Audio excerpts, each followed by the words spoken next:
Luke chapter 20. One day, as Jesus was teaching the people in the temple courts and proclaiming the good news, the chief priests and the teachers of the law, together with the elders, came up to him. "Tell us by what authority you are doing these things," they said. "Who gave you this authority?" He replied, "I will also ask you a question. Tell me, John's baptism, was it from heaven or of human origin?" They discussed it among themselves and said, "If we say from heaven, he will ask, 'Why didn't you believe him?' But if we say of human origin, all the people will stone us, because they are persuaded that John was a prophet." So they answered, "We don't know where it was from." Jesus said, "Neither will I tell you by what authority I am doing these things." He went on to tell the people this parable. A man planted a vineyard, rented it to some farmers, and then went away for a long time. At harvest time he sent a servant to the tenants, so they would give him some of the fruit off the vineyard. But the tenants beat him and sent him away empty-handed. He sent another servant, but that one also they beat and treated shamefully and sent away empty-handed. He sent still a third, and they wounded him and threw him out. Then the owner of the vineyard said, "What shall I do? I will send my son, whom I love. Perhaps they will respect him." But when the tenants saw him, they talked the matter over. "This is the heir," they said. "Let's kill him, and the inheritance will be ours."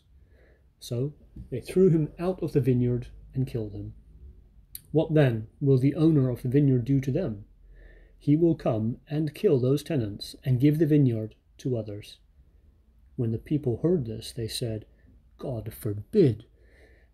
Jesus looked directly at them and asked, "Then what is the meaning of that which is written? The stone the builders rejected has become the cornerstone. Everyone who falls on that stone will be broken to pieces. Anyone on whom it falls will be crushed." The teachers of the law and the chief priests looked for a way to arrest him immediately, because they knew he had spoken this parable against them. But they were afraid of the people. Keeping a close watch on him, they sent spies who pretended to be sincere. They hoped to catch Jesus in something he said, so that they might hand him over to the power and authority of the governor. So the spies questioned him, "Teacher, we know that you speak and teach what is right, and that you do not show partiality, but teach the way of God in accordance with the truth. Is it right for us to pay taxes to Caesar or not?"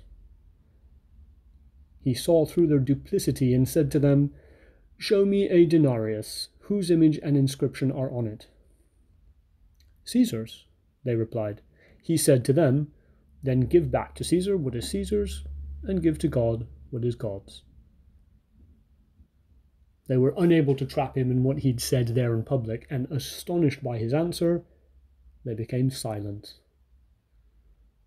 Some of the Sadducees, who say there is no resurrection, came to Jesus with a question. "Teacher," they said, "Moses wrote for us that if a man's brother dies and leaves a wife but no children, the man must marry the widow and raise up offspring for his brother.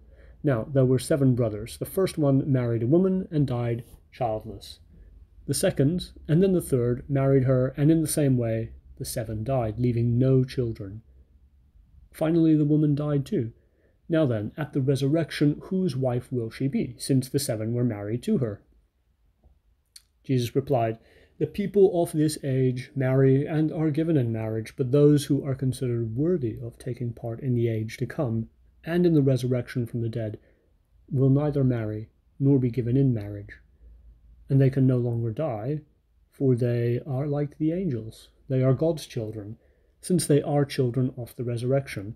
But in the account of the burning bush, even Moses showed that the dead rise, for he calls the Lord the God of Abraham, and the God of Isaac, and the God of Jacob.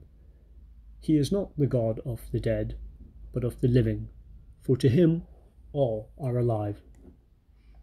Some of the teachers of the law responded, "Well said, teacher," and no one dared to ask him any more questions. Then Jesus said to them, Why is it said that the Messiah is the son of David? David himself declares in the book of Psalms, "The Lord said to my Lord, sit at my right hand, until I make your enemies a footstool for your feet." David calls him Lord. How then can he be his son? While all the people were listening, Jesus said to his disciples, "Beware of the teachers of the law. They like to walk around in flowing robes and love to be greeted with respect in the marketplaces and have the most important seats in the synagogues and at the places of honor and banquets. They devour widows' houses and for a show make lengthy prayers. These men will be punished most severely."